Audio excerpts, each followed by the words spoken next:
Hello friends, তোমাদের সকলকে স্বাগত জানাই তোমাদের YouTube channel Arnab study point YouTube চ্যানেলে। তো তোমাদের জন্য একটা দারুণ সুখবর, অর্থাৎ প্রত্যেক প্রার্থীদের জন্য দারুণ সুখবর। পশ্চিমবঙ্গ সরকার কিন্তু আবার কর্মী নিয়োগের বিজ্ঞপ্তি প্রকাশ করেছে। রাজ্যের সংশ্লিষ্ট জেলার ভূমি সংস্করণ অফিসে অর্থাৎ জমি রেজিস্ট্রি অফিসে কিন্তু চাকরির দারুণ সুযোগ কিন্তু তোমাদের রয়েছে। তো কী কী তোমাদের যোগ্যতা লাগবে, আবেদনের মূল্য, আবেদনের সময়সীমা, বয়স, সমস্ত কিছু ডিটেলস তোমরা এই ভিডিওর মাধ্যমে কিন্তু জানতে পারবে। তাই তোমরা ভিডিওটি প্রথম থেকে শেষ পর্যন্ত স্টেপ বাই স্টেপ দেখো।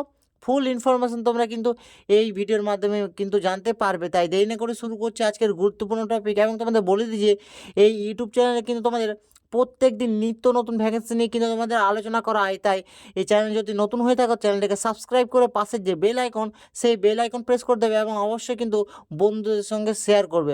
এবং শুরু করছি আজকের মূল ভিডিও। এখানে তোমাদের ভূমি সংস্করণ অফিসে কিন্তু তোমাদের কিন্তু বিজ্ঞপ্তি প্রকাশিত হয়েছে এবং তোমাদের এই যে অ্যাডভার্টাইজমেন্ট নোটিস, এই অ্যাডভার্টাইজমেন্ট নোটিসে তোমাদের বলে দিচ্ছে ডাটা এন্ট্রি অপারেটর পদে কিন্তু তোমাদের কর্মী নিয়োগ হবে। অর্থাৎ তোমরা ডাটা এন্ট্রি অপারেটর পদে কিন্তু তোমাদের চাকরি এখানে কিন্তু তোমাদের রয়েছে। সরাসরি বলে দিয়েছে contractual recruitment for the post of data entry at the establishment of additional district magistrate and district land and land reform officer Jhargram. অর্থাৎ তোমাদের ঝাড়গ্রাম জেলার কিন্তু তোমাদের এই ভূমি সংস্করণ অফিসে কিন্তু তোমাদের কর্মী নিয়োগ হবে ডাটা এন্ট্রি অপারেটর কিন্তু তোমাদের পদে। এবং তোমাদের এখানে দেখো তোমাদের নিচেই বলে দিয়েছি যে অনলাইন অ্যাপ্লিকেশনস আর invited through the district website ঝাড়গ্রাম.gov.in। অর্থাৎ তোমাদের যে অনলাইন অ্যাপ্লিকেশন, সেই অনলাইন অ্যাপ্লিকেশন তোমরা কিন্তু অফিসিয়াল যে ওয়েবসাইট রয়েছে জেলার, অর্থাৎ ঝাড়গ্রাম.gov.in, সেই ঝাড়গ্রাম.gov.in-এ গিয়ে কিন্তু তোমরা কিন্তু অনলাইন আবেদন করতে পারবে। এবং আবেদন করার যে সময়সীমা যেটি রয়েছে 1/8/2024 থেকে 16/8/2024। অর্থাৎ তোমাদের যে আবেদন, সে আবেদনের সময়সীমা হচ্ছে তোমাদের 1/8/2024 থেকে তোমরা 16/8/2024-এর মধ্যে কিন্তু আবেদন করতে পারবে। এই ডেটগুলি তোমরা মনে রাখবে। এই ডেটের মধ্যে কিন্তু তোমাদের আবেদনের সময়সীমা কিন্তু রয়েছে। তোমাদের অফিসিয়াল ওয়েবসাইটটি ভিডিও ডেসক্রিপশনে দেওয়া আছে, সেখান থেকেও তোমরা কিন্তু দেখে নিতে পারো। এবং তোমাদের যে পোস্ট, সেই পোস্ট রয়েছে তোমাদের ডাটা এন্ট্রি অপারেটর পদে। এরপর তোমাদের সঙ্গে আলোচনা করব তোমাদের এজ লিমিট, অর্থাৎ তোমাদের বয়স সীমা হিসেবে।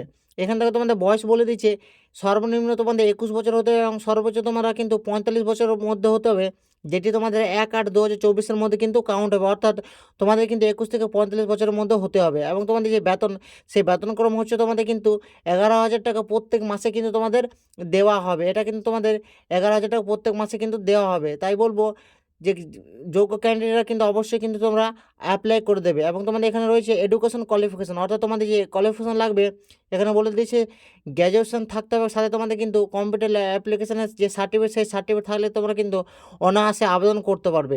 এবং তোমাদের এরপর আলোচনা করব তোমাদের মুড অফ সিলেকশন, অর্থাৎ তোমাদের যে সিলেকশন প্রসেস দেখানো বলে দিচ্ছে রিটেন টেস্ট। তোমাদের প্রথমে রিটেন টেস্ট হবে 60 নম্বরের রিটেন টেস্ট হবে তোমাদের বেঙ্গলি, ইংলিশ, জিকে, ম্যাথস এবং তোমাদের কম্পিউটার মাধ্যমিক স্ট্যান্ডার্ড, অর্থাৎ তোমাদের মাধ্যমিক স্ট্যান্ডার্ডে কিন্তু তোমাদের রিটেন টেস্ট এক্সাম হবে। এবং তোমাদের বলে দিচ্ছি যে তারপর কম্পিউটার টেস্ট হবে 30 নম্বরে এবং তবে শেষে ইন্টারভিউ হবে 10 নম্বরে। তো তোমাদের প্রথমে রিটেন টেস্ট 60 নম্বরে, তারপর কম্পিউটার টেস্ট হবে 30 নম্বরে এবং তোমাদের শেষে ইন্টারভিউ হবে 10 নম্বরে। এরপরে কিন্তু তোমাদের কিন্তু সিলেকশন কিন্তু তোমাদের করা হবে। তো এই ছিল তোমাদের কিন্তু ফুল ডিটেলস। এবং তোমাদের আরেকটা কথা বলে দিই যে ছোটো থেকে বড় যে কোনো ভ্যাকেন্সি তোমরা কিন্তু অবশ্যই কিন্তু অ্যাপ্লাই করে দেবে। এটা ভেবো না যে এই ভ্যাকেন্সি কম, এই ভ্যাকেন্সি বেশি, কারণ তোমাদের একটা সিটি কিন্তু তোমাদের কিন্তু দরকার, একটা সিটি কিন্তু তোমার প্রয়োজন। তাই তোমাদের বারবার বলছি, যদি যখনই কোনো ভ্যাকেন্সি বেরোয় সেটার ক্ষেত্রে কিন্তু তোমরা যোগ্য হলেই কিন্তু তোমরা নিশ্চয়ই আবেদন করে দেবে। এবং তোমাদের আরেকটা কথা বলতে চাই যে যদি চ্যানেলটিতে নতুন হয়ে থাকো তো চ্যানেলটিকে অবশ্যই কিন্তু সাবস্ক্রাইব করে দেবে, কারণ এই ইউটিউব চ্যানেলে কিন্তু তোমাদের প্রত্যেক দিন কিন্তু নিত্য নতুন ভ্যাকেন্সি নিয়ে কিন্তু প্রত্যেক দিন আলোচনা করা হয়। তাই তোমাদের বারবার বলছি, চ্যানেলটিতে নতুন হয়ে থাকলে চ্যানেলটিকে সাবস্ক্রাইব করে রাখো। এবং তোমাদের ভিডিওটি ভালো লেগে থাকলে অবশ্যই কিন্তু লাইক করে দেবে, সাথে বন্ধুদের সঙ্গে শেয়ার করে দেবে। অসংখ্য ধন্যবাদ।